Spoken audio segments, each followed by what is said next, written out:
And so how do we help this child that avoids things?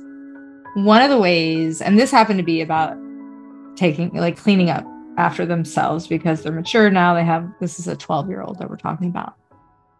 And I know that when I would like my daughter to participate in the family activities of chores and keeping up with things that maybe are outside of her normal responsibilities, I've learned that going in and being like, hey, can you take out the trash because I don't have blah, blah, blah. I need you to do this. Spiral.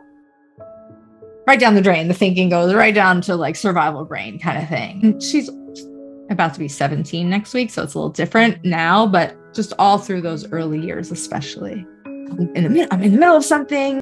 It was definitely like a lot more shut down. But I learned that when I said things in a much more neutral fashion, where I didn't come in with a demand request. It was almost like we had to practice. We had to build up for her ability to take in things. But when I went in and I said things like, and I shared my need, I was like, hey, I've got so many dishes and I've got a call at 2:00. Is there any way that you can help me and take out the dog when you're done doing what you're doing? Because he needs to go out.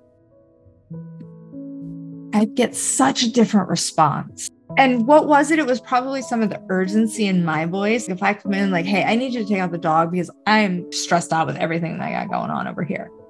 Then I need you to do this. The urgency and the stress in my voice could trigger her into something else. But when I went in with this looking for compassion, now granted, we have had this relationship that is compassionate, that she is very used to me being able to handle her emotions within reason. I am not perfect. I yell sometimes and I do all kinds of stupid crap. But generally, our relationship is pretty good, pretty strong. She knows that I'm going to listen to her feelings. At least I broke that cycle. I might have screwed up a lot of stuff, but I broke that cycle. So you're different kids. How does some kids like to be?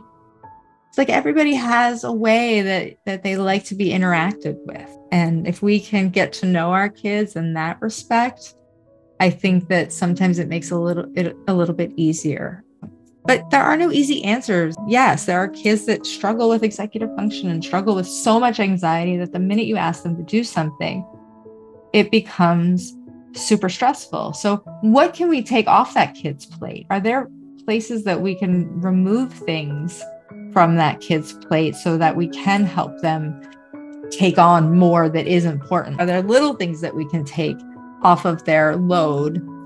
Also consider when we're asking. I know that if I tend to want to give a lesson or a chore or a request right after she has shared something with me. It's almost like my automatic brain is like, oh, we're sharing. Well, why don't I share back and ask you? And I have to stop myself and go, she just shared something with me. It's not the time to like turn it around and make it about, hey, by the way, can you do this? Because we're bonding, right?